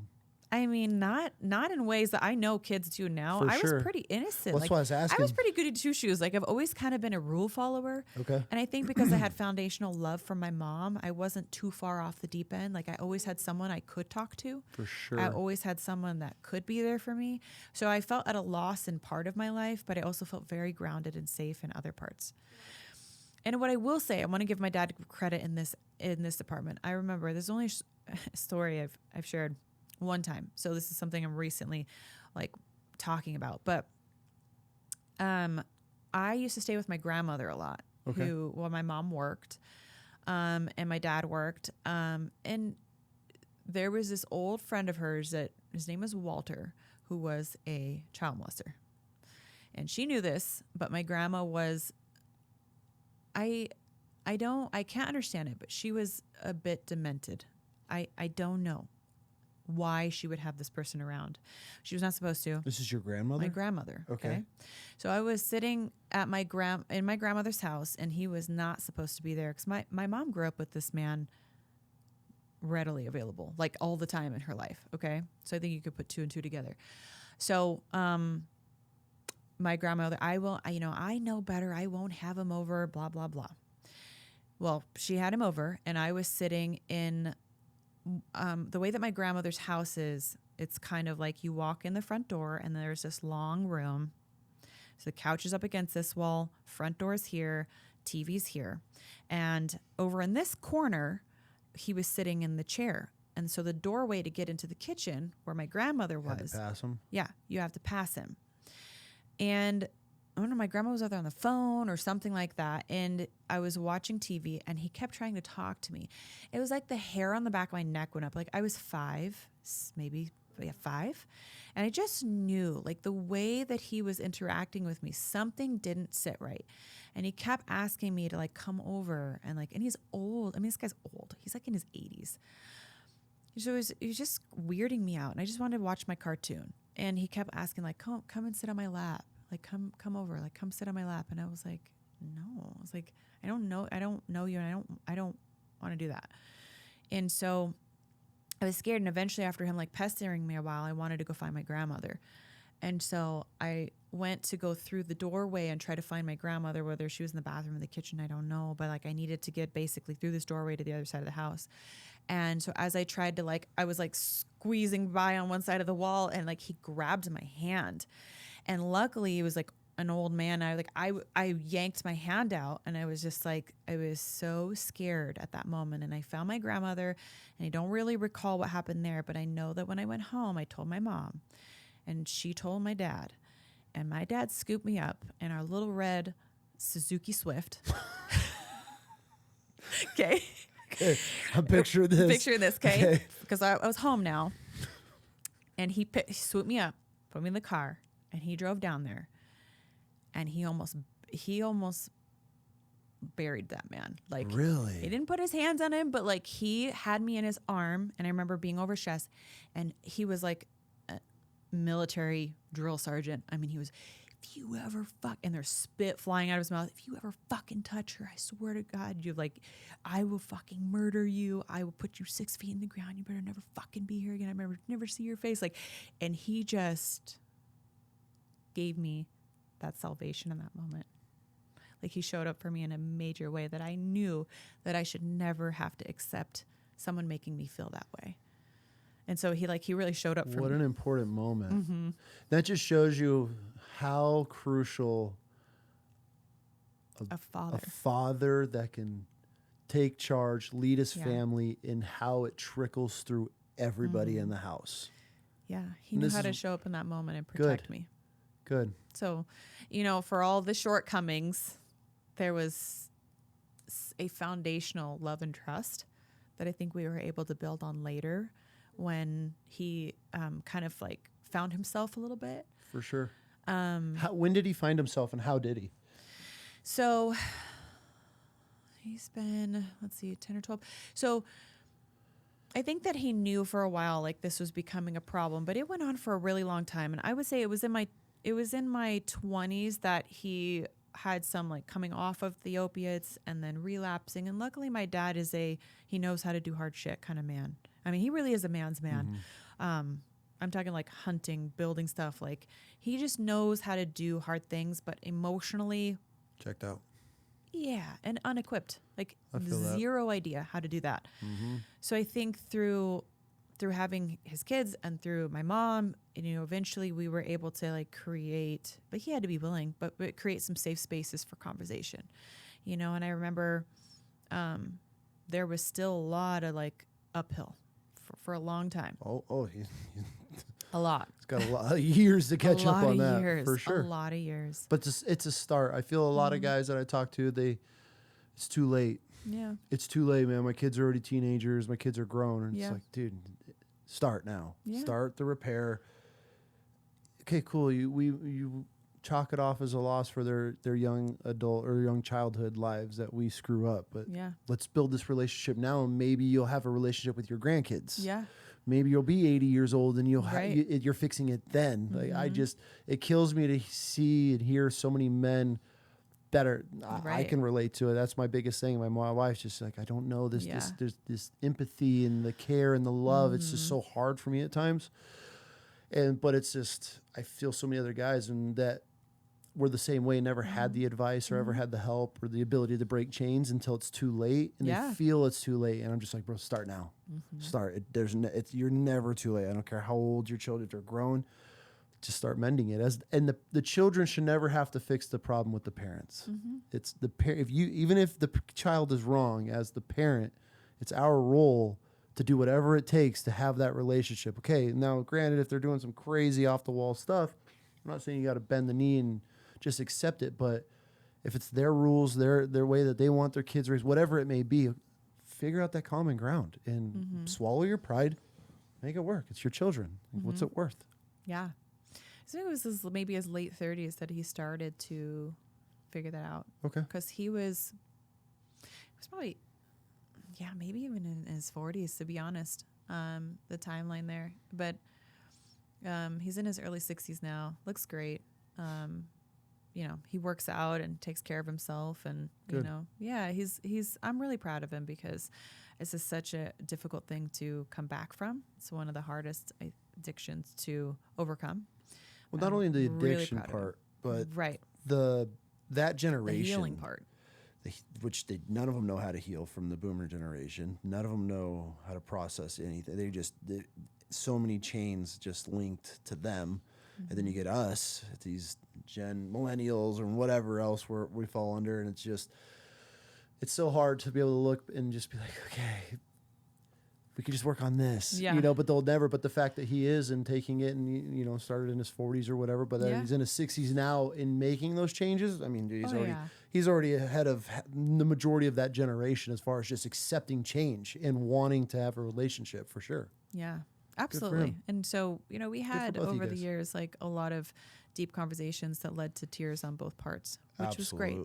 I think it's good to kind of, set down the armor for a little bit, and I think my dad's gotten more comfortable with that, and he's more of a healed person, Good. So that's great. And, I guess back to the wrestling, I think at that time though, I was trying to become what I didn't have in my life. I was trying to become the strength. What is that saying, that weak men create hard times. Hard men create weak men. Yeah. And so I think because it was kind of like, not that my dad was weak at all, but he was unavailable. And so like, because it was hard. So then I tried to pull out what I would consider more of a masculine side of myself. I tried to lean on that myself because I saw him not showing up for my mom in the ways that she needed. She was working 2 jobs. Like, well, my dad was providing, but again, it became a slippery slope once he became addicted because it's a very expensive addiction. Yep. So, my mom was doing all this and he was just not there. And I was like, I didn't have a conscious thought, but in hindsight, looking back, and I was like, I think I'm going to save my mom. Which is sad to think as a child, like that's your mindset. Yeah. I was like, I'm going to be strong.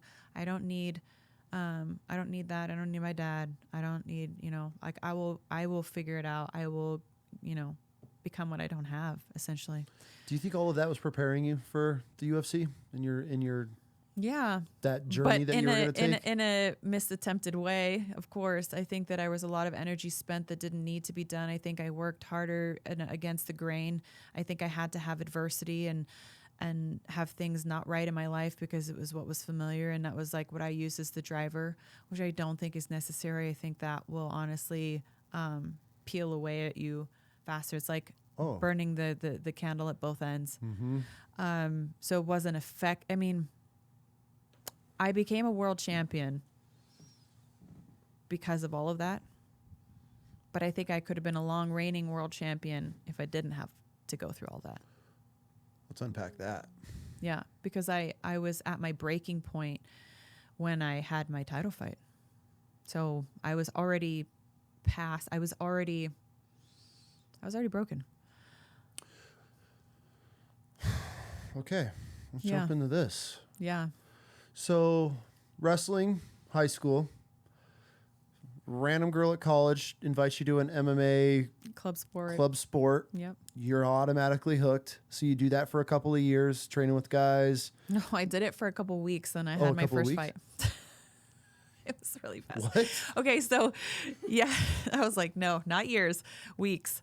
Your first fight? Yeah, I had my first fight. What type of fight? Like full on MMA. Like what you would see in the UFC. Within only a couple of weeks of training? Mm-hmm. How did this go? I know. I know. Okay, well, so I believe that destiny has a way of seeking you out. Okay? So I'll just start with that. None of this was my idea. And I was just the type of person who wasn't afraid to try out of the box things. Clearly. So I've gathered so far. So I was like, all right, what's the worst that can happen? And so I was training mixed martial arts, and I knew what an armbar was. I knew what a rear naked choke was. I knew what a hitchhiker, like armbar escape was. And I knew what a triangle choke was. And I would say that was it. And I knew how to wrestle. And I knew what punches were, but I was horrible. I mean, feet in concrete. I did not know how to truly move as a striker. Okay. Again, like 3 weeks of training. So I got invited by the guys there at the college to attend my first amateur event, like just watch. Okay. I did not have any interest in fighting. Okay. Zero. Like people were like, do you want to learn the striking part of like what we offer here at the club sport? And I was like, no. I was like, I do not. I have no interest in punching anybody, and I absolutely have no interest in getting hit in the face. It does not appeal to me. And I went and watched the fights, and it was the most amazing thing. I saw the spirit of the warrior, and that I could relate to. I saw that, it was an all-male card, but these guys went out there and they just gave everything that they had. It's like, I like that. I like that. Okay. And then Destiny popped up on the front door of my porch, essentially. They made an announcement at the end of that fight card that they were going to have an all-female fight card in 3 weeks. So when I say like, I had literally been going to the club sport like 2 days a week for 2 weeks, maybe. So you only have like 4 to 6 training sessions in before you get presented to actually go into a fight. I might have been like 10 or 12, because once I accepted the fight, I was like, I think I need to know how to, punch. So I started going with. I should probably learn how to fight. I should probably learn how to fight. Yeah. I was like, I have one coming up. It might be a good idea. Yeah. To learn how to throw a punch. Yeah. So I literally signed up that night, not knowing what I was getting myself into. I was 19 years old, never having had a fight in my life.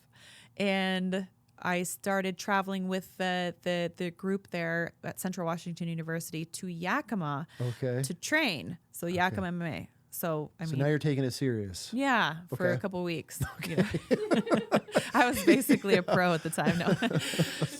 No, and I went out in my first fight, and I fought a gal named Liz Posner, who was a kickboxer, and her husband owned a school up in like BC, Canada. Okay. So they had come down to Wenatchee, Washington, and I had come over from Ellensburg, Washington to Wenatchee.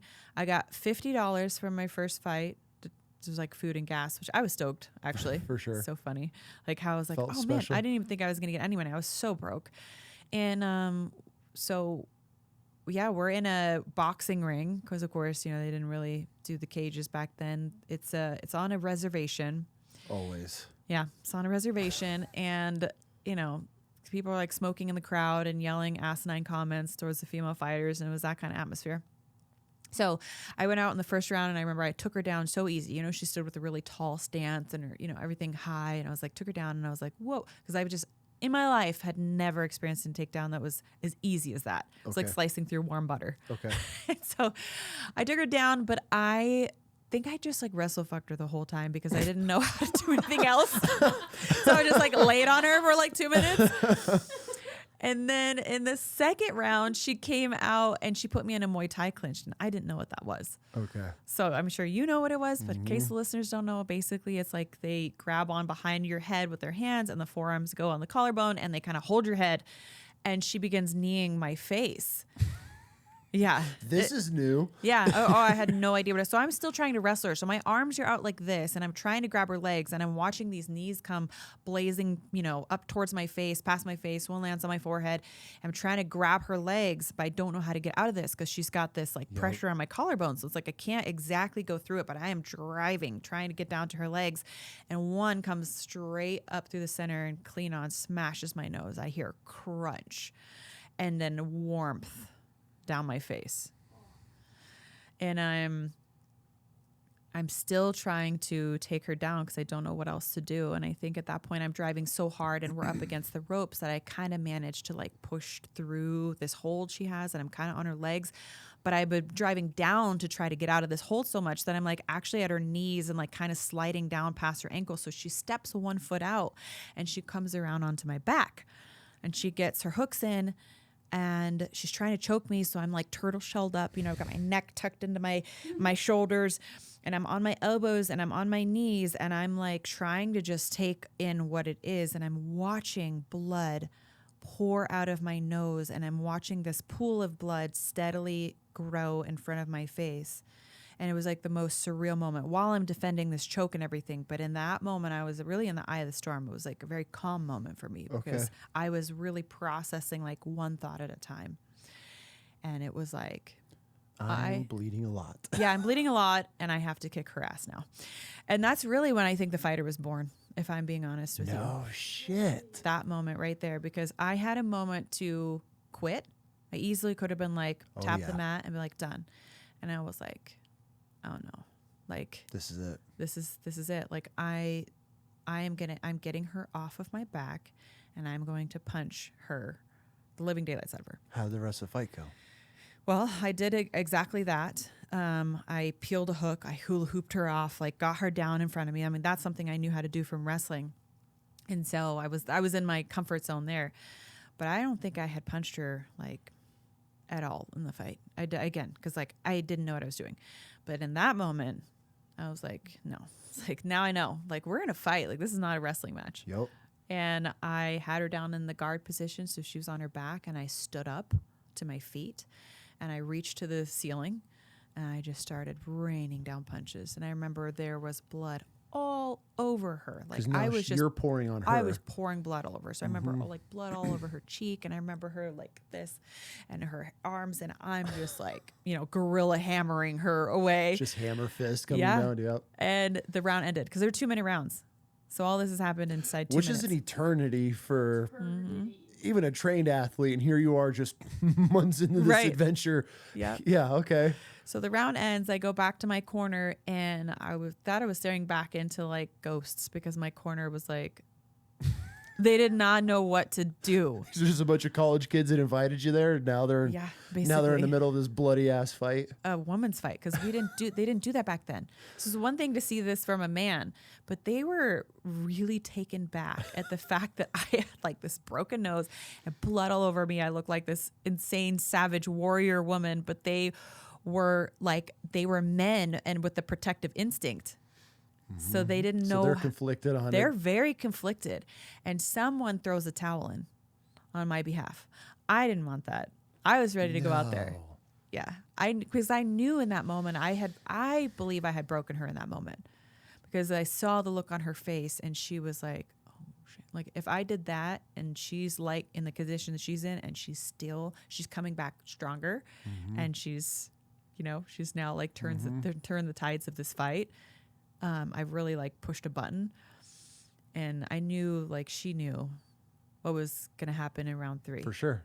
And so it was such a bummer, but I was such a young, not confident girl. Like I figured that these guys kind of knew. I was more heartbroken. I wasn't angry at them. A lot of people think I was angry at them. I was like, I wasn't angry at them. I thought that they knew something that I didn't know, that I wasn't good enough, that I couldn't go back out there in that 3rd round and like do what I knew I could do in my heart. Yeah. So I was like, well, I didn't prepare enough. Like anything you want to do good in life, you got to prepare for. I was like, so that's the only thing. It's like, so I have to start preparing. I have to take another fight. And I knew in that moment that I needed to do this again. Huh? Immediately. No kidding. And my mom found me in the back. She had drove over from Tacoma, Washington, which is where we grew up. So she came to Wenatchee, and she found me bleeding over a trash can in the back room. And how'd she take that? My poor mom. Oh, my poor mom. Well, I think I aged my mom 10 years, For sure. She's like her baby. For sure. So she's like, come on, honey, like we'll get you, let's go. Like I'm going to take you home. And so, and this is I think it was December. Yeah, it was December. And so there's snow all over the ground. We have to go over the mountain pass. And I remember we got pulled over at one point, and all I had to do was like show the officer like this, and he was like, "You're fine. Keep going to the hospital," So I was like, "Slow down, Mom," but she was just trying to get us home. And then it's funny is my Opie, my dad's dad. Okay. Chauvinistic is fair to say, sexist, old school, but old school in like not a chivalrous way, more like just like women should do this and men don't have to whatever. He was visiting. They were visiting. And so I came home and I looked like a lion and a raccoon had a baby. That's what my face looked like. These giant black eyes.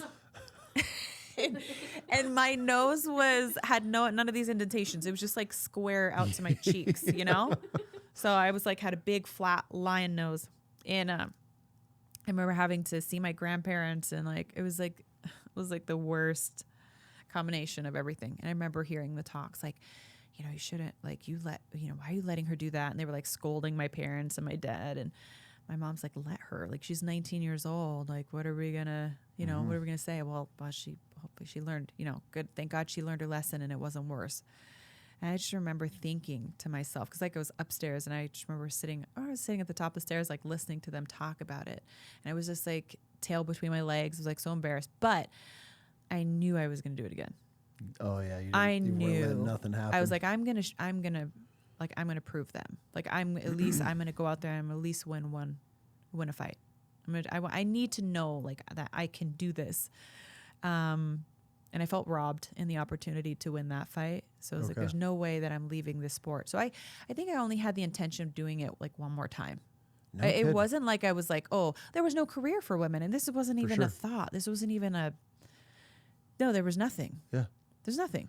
I mean, we want to look back at it now, and you know, you look at all these high schools, and there's full women's, these young girl teams, and dude, there's a new female UFC fighter every week popping up, and all, and they're at every gym, and so it's hard to think back, like, dude, when I said at the beginning of the show, 2005. yeah, you were literally the tip of the iceberg of this whole entire movement. So yeah, you're not thinking, oh, I'm going UFC, I'm going to go WWE afterward, and all these. I still didn't even really know, but like, I think I had seen the UFC in passing, but it didn't even register that it was like the same thing that I was doing. It was how unfamiliar. I was not a fan. Yeah. I was not a fight fan.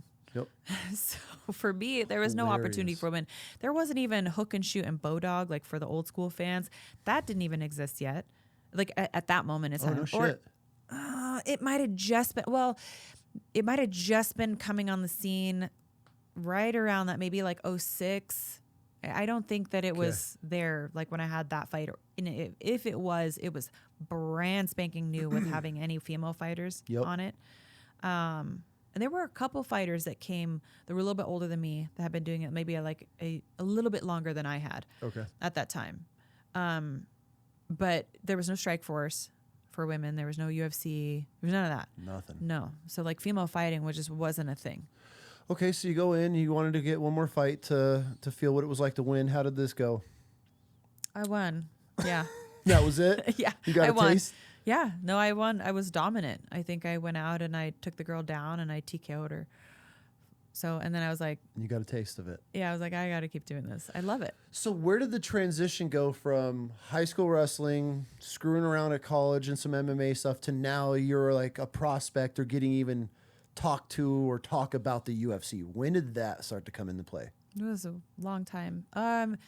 Well, it was actually 2013. So if I can run through the course of everything, basically, I had 6 amateur fights, and then I got called by Hook and Shoot, Bow Dog, to be in an all-female tournament. And I was like, that's cool. Like, I would love to be a part of that. So my coaches were like, okay, great. We'll do that. So we flew out to Evansville, Indiana. It was a one-night tournament. My first fight was against hometown Jan Finney, who at the time was the hardest hitting woman in MMA. She was getting a lot of promotion for, a lot compared to what we were used to getting as women. For sure, yeah. So she was really being pushed as like the one to win this tournament. She had the most experience, and she was my first draw. Oh, God. So I had my first fight with her, and we went 3 rounds, and we're shooting the shit after the fight. Like, fighters do. Like, you're waiting for the stuff to come in. And at that time, anyways, we were in a boxing ring again, because I still had yet to fight in a cage. And I was like, oh man, your leg kicks, like they were hard. They're so good. She's like, you're wrestling. She's like, you remind me of Janelle Marquez. I think is someone that she had maybe trained with or fought before. And so we were just kind of there, and we're kind of like, it's getting awkward, like we complimented each other. Good job on the fight. We don't know who won yet. And it was getting awkwardly long, like why there wasn't some announcement or, so we're kind of like, what's going on? And they're like, the ref was like, they're having trouble deciding who won. Like, they won't agree. The judges will not agree. So he said, what we've determined would be best is if you ladies go another round. Okay. So as a fighter, you go you said 3 rounds? Yeah. Fight ends. So you're on the decline of peaking of this adrenaline survival mode. exhausted. You've now, I don't want to say cooled down, but you've had enough time to, get the bugs that all been worked out. And then now you're told you have to fight another round again. Correct. How's that in the fighting world? Well, you got to be ready for anything, right? Clearly. I didn't expect that one, though. That was a curveball. Yeah. But we fought another round.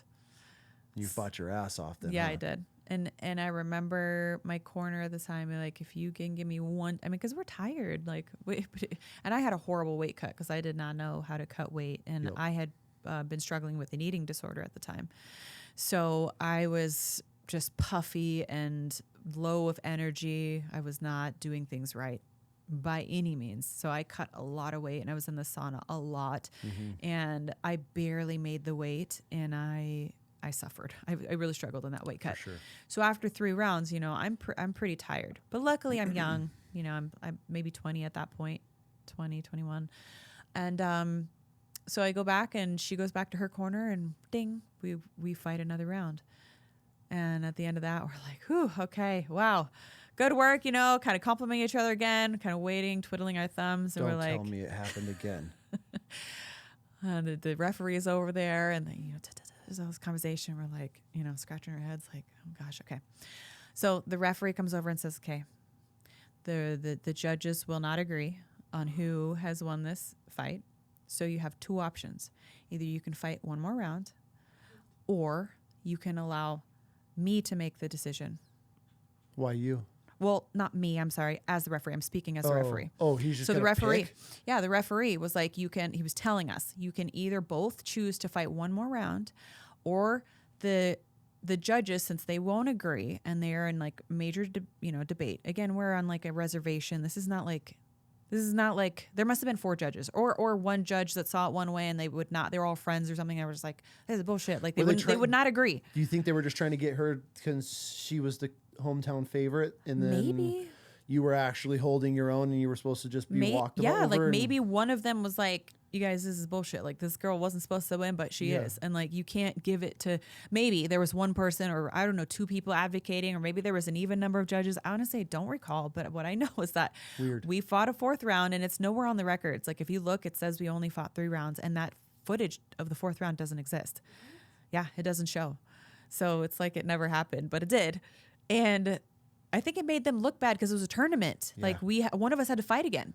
So for them to just like make us fight another yeah. round. Yeah, I didn't we even have to think fight. of that. This is your first actual fight in the tournament. Correct. Okay, and my I pro forgot. debut. Oh God, what a horrible experience. So we're waiting and her and I look at each other and we're both just smoked. Like we are exhausted. And we're like, one of us is going to have to fight again. So I guess we let the referee raise whoever's hand. Best seat in the house, right? So he raises my hand. No shit. Yeah.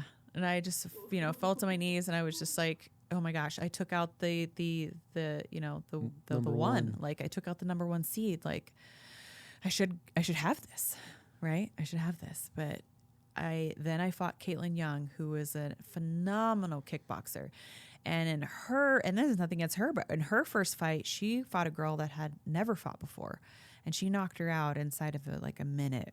Okay. So she was fresh. And oh, yeah. So you know where this is going. Okay, so you have now fought in 4 rounds. Yeah. Against the veteran. Against the number 1 contender. And you end up winning that. And then your next opponent knocked out her opponent in the first round. So she's fresh. She hadn't even... Damn, that sucks. And I think I had like maybe 30 minutes before I was fighting again. So I saw ice on my leg when they called me. You still got knots in your legs? Yeah, I was like icing. I shouldn't have been icing my leg. But I didn't know. I was like, because I was fighting again, I think I probably shouldn't have been icing. So I like all of a sudden like, okay, like you're up. I was like, so I like threw the ice aside and I was like trying to jump around and get my legs all back and warm and stuff, But honestly, I think I just had too much of a dump in the first 100% fight. Yeah. And so I go out there and I try to take her down. And it was so funny. Like, you have to watch the fight because, I was like moving around like this. Like, I literally still didn't know how to strike. Like, this is like a year and I was still like just trying to like be a wrestler. And I thought you have to have your hands glued to your cheeks. And like, I was so stiff. And I get in on her legs and I go to like pick her up. And because we're on a rope, she loops her arm over the rope. So I lift both legs, but I'm like, why is she not going down? And that was basically it. That's what I had for that fight. And then she defends the takedown from there, and then I'm just a sitting duck. And she like knocked me out clean with a head kick. Was this your first time getting knocked out? Yeah. What do you remember just coming Ragdoll. through? Ragdoll. Literally. You should watch it because it's like Do you have I this just footage? literally it's out there. Caitlin Young versus Miesha Tate. I always wanted to get that one back, but I never did. Because I was like, damn, I know on a fresh night, this could be different. Yeah. But no, she knocked me clean out. Highlight reel, like arm ragdolled in the ropes, like I was out. So I don't remember coming to, but what I remember was, so I was with my ex, the one that I had like the long-term toxic relationship with. So he was out there and he was cornering me, and he was telling me about the first fight, and it was like a story I'd never heard before. I didn't remember the first fight with Jan Finney. He's like, do you remember, like, she came out in like a Native American outfit and like, like had a, I don't know, but she came out and I was like, what? I was like, so like I won the first fight and I just lost like this one. And I was like trying to connect the dots, but it took me honestly a few days before I feel like it really came back to me. Oh yeah. It knocked me out of this realm for a little bit. Yeah. Yeah, so I didn't win that tournament. So I was 1-1. I was undefeated for like all of like 30 minutes in my pro debut.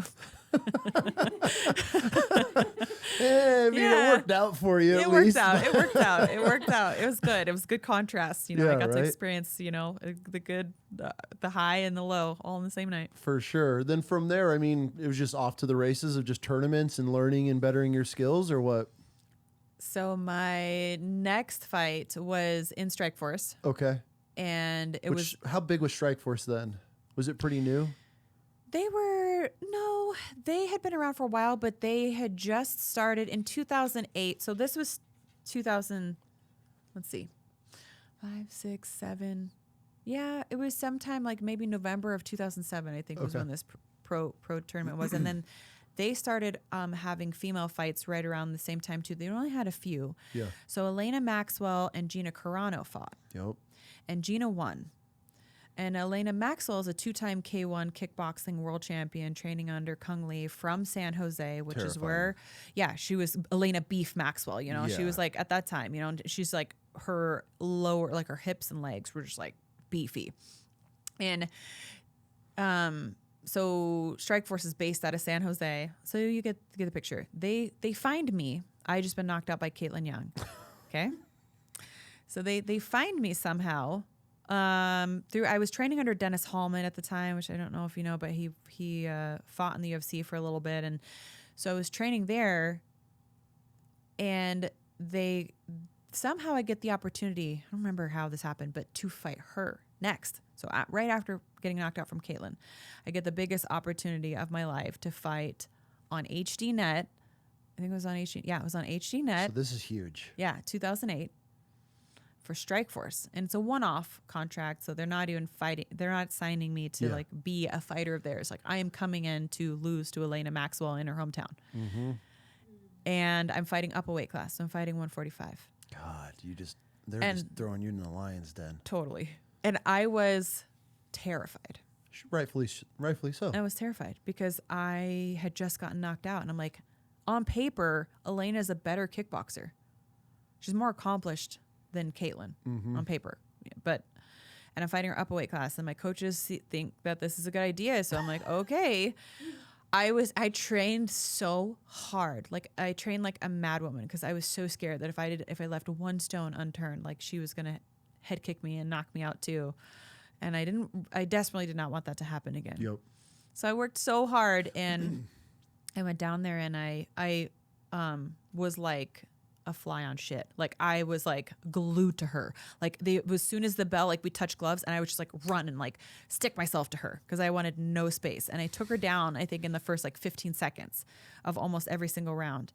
So I got her down, and then the whole time was on the ground. Like we were never standing up. Which you're safe. Yeah. It's like as I was connected to her. The last thing you need is distance, so she can you can catch a round I kick. beelined for her wherever she was. I was a heat-seeking missile. I was like, I have to be connected to her at all times. I cannot have zero space. Zero space.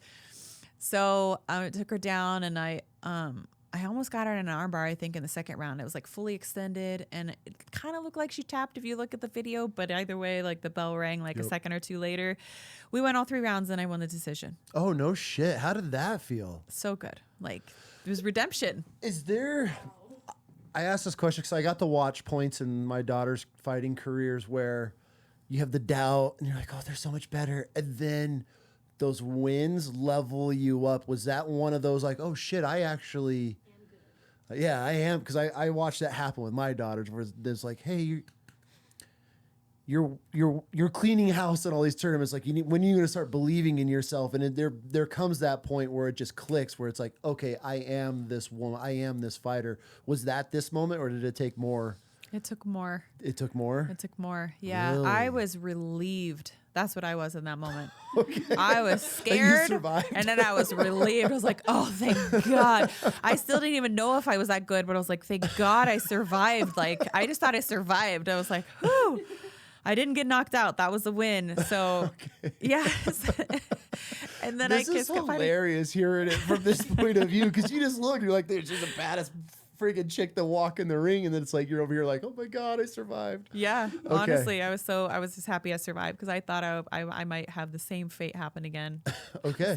And honestly, I wasn't so scared of the knockout physically. It wasn't a physical thing. It was more just working and wanting something so bad, and then just being like, just in the worst possible way, publicly humiliated. You know what I mean? Okay, so real quick, what is the worst way to lose a fight? Tapping or get knocked out? I think getting knocked out. Those always make the highlight reels. Yeah. So much more than a submission, you know? All right. Yeah, you're right. It's more of a pride thing. I'm one of those where I'm like, I'm not going to tap, one of those. No, it's true. Well, I mean, I think for people who do the sport, when you tap, you give up. Yeah. Like you make a choice to give up. When you get knocked out, you don't make a choice to give up. But I think the way that the fans perceive it and the audience, and like the shock value of getting knocked out is it's going to have those reverberations for 10 times longer than ever getting submitted. Yeah. You know? Okay. All right. Yeah.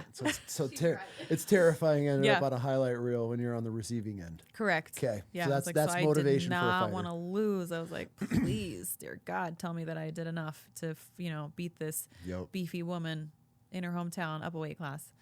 And I did. So that still wasn't enough to realize that you might actually be on to something here and have a skill at this. I lacked the foresight, to be honest, or even the process. I was just doing something that I loved. I didn't think that there was a future in this. I still didn't even think that there was, really. That's right. I keep forgetting that you weren't chasing the UFC. No, I wasn't at all. So like it took a little time. I will say after that fight, not like right in winning it, but a few weeks later, I got a call from Strikeforce and they wanted to sign me. So they signed me to a multi-fight deal. And that was kind of the moment I remember being like, wait, what? Like, I think I was going to make $1,500 to show and $1,500 to win. That's what I was going to make. Because I think I made $1,000 and $1,000 to fight Elena. Yeah, before that, the tournament was $500.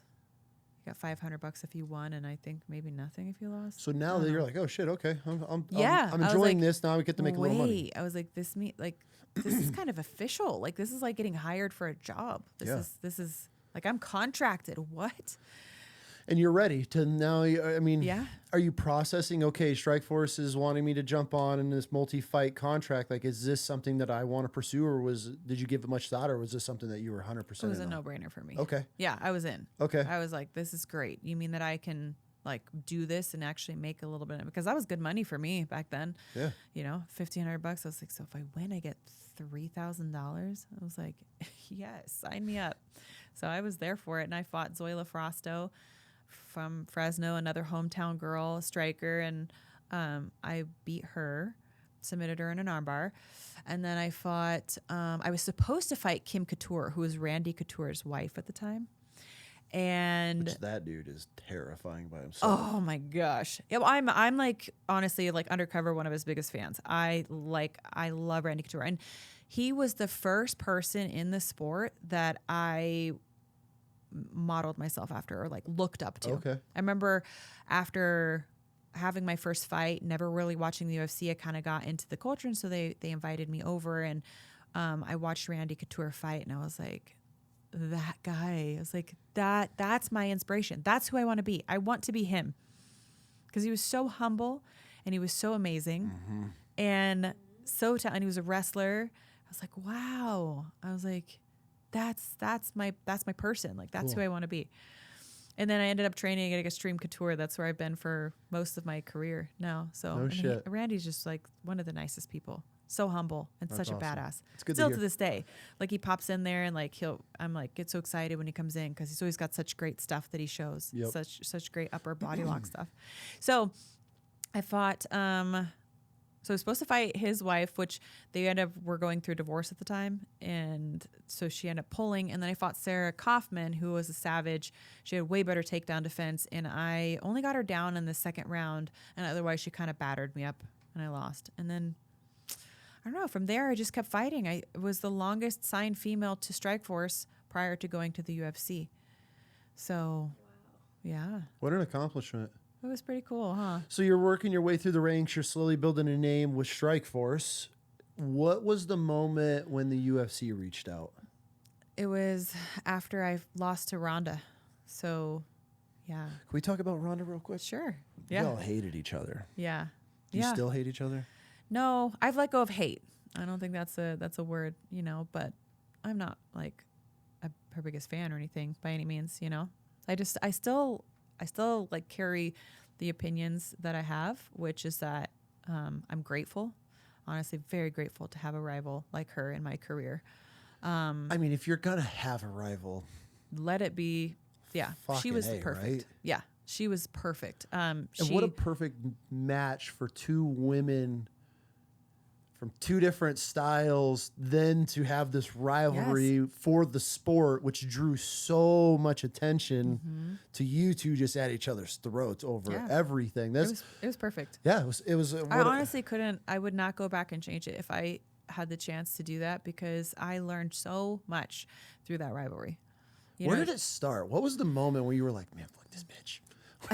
Well, I think she was just so sassy. So I remember that when we were starting out, when I say we, I mean the few women that were doing this, there was an underlying camaraderie. Yeah, you were the first. You guys are all the pioneers. You think there would be this. Yeah. So but there then was. Who wants to be the best out of the pioneers? Right. So there was this original group of pioneers that I had kind of become familiar with. And granted, we were fighting each other, momentarily in the fights, but otherwise, everyone was really cool. Like, all the women were really great. And we kind of understood that we were fighting this together. Yeah. Collectively, like we were trying to get somewhere collectively. But Rhonda really came in with the opposite mentality. She's like, I don't give a fuck about any of these bitches. Like, I'm just gonna, do me, and like, I don't care. Like, and so I think she rubbed, originally, like, a lot of the women kind of the wrong way, but she knew what she was doing and she had the confidence to do it. And she wasn't, now I realize, like, it was really smart, her approach, because she had the skill to back it up. Mm-hmm.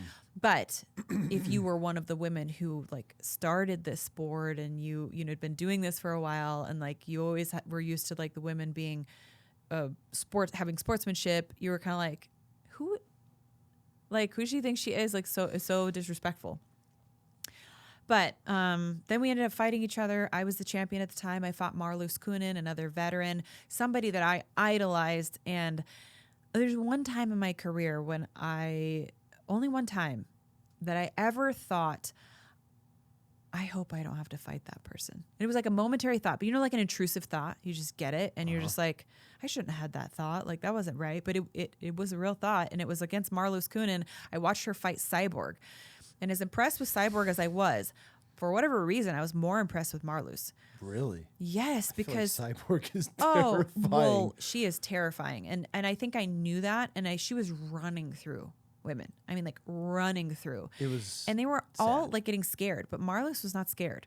She went out there and she cracked Cyborg. I mean, I think it would have put any other woman down, but of course it was Cyborg. So I just remember seeing how hard she fought against Cyborg with like no doubt of confidence in herself, when all the other women seemed to have, they just get demolished, or they just didn't have the confidence, or they'd wither. And like, that wasn't Marloes.